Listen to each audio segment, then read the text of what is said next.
హైదరాబాద్ నగరంలో శ్రీరామనవమి వేడుకలు శోభాయమానంగా జరిగాయి. నగర నలుమూలలా రామనామ స్మరణతో మారుమ్రోగాయి. ఆద్యంతం ఆధ్యాత్మిక వాతావరణంలో రాములోరి శోభయాత్ర ఘనంగా జరిగింది. నగర వీధుల్లో నడియాడుతున్న సీతాదేవి సమేత శ్రీరామచంద్రుడిని చూసి నగర జనం భక్తి పార్వస్యంతో పులకించిపోయారు. దీనిపై మరింత సమాచారాన్ని మా ప్రతినిధి రజిత అందిస్తారు. రఘువంశ రామయ్య సుగుణాల సీతమ్మ కళ్యాణ మహోత్సవాన్ని తిలకించిన హైదరాబాద్ మహానగరం పులకించిపోయింది. నగర నలుదిక్కులు కూడా శ్రీరామ నామస్మరణతో మారుమోగిపోయాయి. శ్రీరామనవమి పర్వదినాన్ని పురస్కరించుకొని నగరంలోని రామాలయాలన్నీ కూడా తెల్లవారుజాము నుంచే కోలాహలంగా మారిపోయాయి. తెల్లవారుజాముని ప్రత్యేక పూజల నడుమ అయితే ఆ రాములోరి కళ్యాణ మహోత్సవం అంగరంగ వైభవంగా జరిగింది. అయితే సీతారాం బాగులోని రామ ఆలయంలో ప్రత్యేక పూజలు నిర్వహించిన అనంతరం రాములోరి శోభయాత్ర శోభాయమానంగా ప్రారంభమైంది. శోభయాత్రతో హైదరాబాద్ నగర వీధులన్నీ కూడా ఆధ్యాత్మిక వాతావరణంలో మునకేశాయి అని చెప్పుకోవచ్చు. సీతారాం బాగ్ ఆలయంలో రాష్ట్ర గవర్నర్ శివప్రతాప్ శుక్ల ప్రత్యేక పూజల అనంతరం అయితే శోభయాత్ర ప్రారంభమైంది.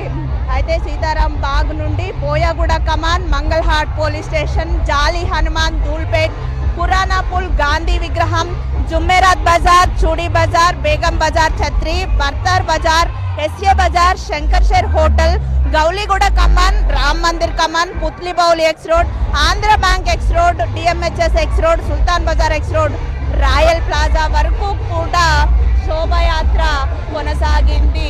రాయల్ ప్లాజాలో సుల్తాన్ బజార్లోని హనుమాన్ వ్యాయామశాలకు చేరుకున్న శోభయాత్ర అక్కడ ప్రత్యేక పూజల అనంతరం అయితే ముగిసింది. ఈ నేపథ్యంలోనే వేలాది సంఖ్యలో భక్తజనులు అయితే శోభయాత్రలో పాల్గొన్నారు. శోభయాత్ర ఎంత ఘనంగా జరిగిందంటే చూడడానికి రెండు కళ్ళు చాలవని చెప్పుకోవచ్చు. కనువిందు కలిగిస్తున్నటువంటి ఈ శోభయాత్రను చూస్తుంటే నిజంగా నగరమంతా కూడా పులకించిపోయింది అని చెప్పుకోవచ్చు. హనుమాన్ సీతాదేవి సమేత శ్రీరాముడి విగ్రహాలను రథాలపై ఎక్కించి నగర వీధులలో అయితే తిప్పుతుంటే జనమంతా కూడా భక్తజనులంతా కూడా ఒక ఆధ్యాత్మిక పారవశ్యంలో మునిగిపోయారు అని చెప్పుకోవచ్చు.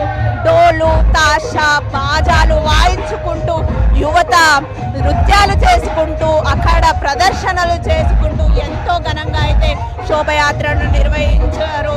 శోభయాత్ర జరుగుతున్న దారుల్లో పలుచోట్ల కూడా అన్నదాన కార్యక్రమాలు జరిగాయి. వేలాది సంఖ్యలో భక్తజనులు పాల్గొన్నారు. భక్తులంతా పాదయాత్రగా పూర్తి రూట్ అంతా కూడా నడుచుకుంటూ ఈ శోభయాత్రను ఘనంగా జరిపించారు అని చెప్పుకోవచ్చు. మహిళలు, పిల్లలు కూడా పెద్ద సంఖ్యలో శోభయాత్రలో పాల్గొన్నారు. వేలాది మంది భక్తులు అయితే శోభయాత్రలో పాల్గొన్నటువంటి నేపథ్యంలో కూడా వారికి ఎటువంటి ఇబ్బందులు కలగకుండా పోలీస్ శాఖ అన్ని భద్రతా ఏర్పాట్లను చేసింది. సీసీటీవీ, డ్రోన్ల నిఘాల మధ్య అయితే ఈ శోభయాత్ర ఘనంగా జరిగింది అని చెప్పొచ్చు. ఇక శోభయాత్ర జరుగుతున్నటువంటి మార్గాలలో వచ్చేటువంటి వాహనదారులకు ఎటువంటి ఇబ్బందులు కలగకుండా అయితే ఆ వాహనాలను దారి మళ్లించి ప్రత్యామ్నాయ మార్గాల ద్వారా అయితే గమ్యస్థానాలకు చేర్చారు. మనం చూడొచ్చు ఎంతో ఘనంగా అయితే శోభయాత్ర జరుగుతుంది. రాములోరి విగ్రహాన్ని రథంపై ఎక్కించి తీసుకొస్తున్నటువంటి ఆ దృశ్యాలను చూస్తుంటే నిజంగా ఊపంస్ వస్తున్నాయి.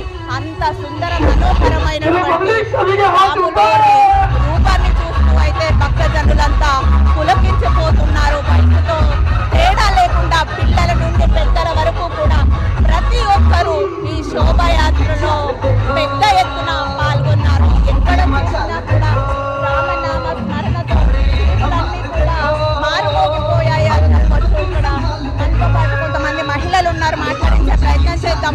ఎట్లా జరుగుతుంది శోభయాత్ర? బాగా కనిపిస్తుంది, మంచిది. ఎప్పుడు అట్లానే అవుతాయి, మంచి అవుతాయి. బాగా బాగా ఇష్టం. ఎంతో ఘనంగా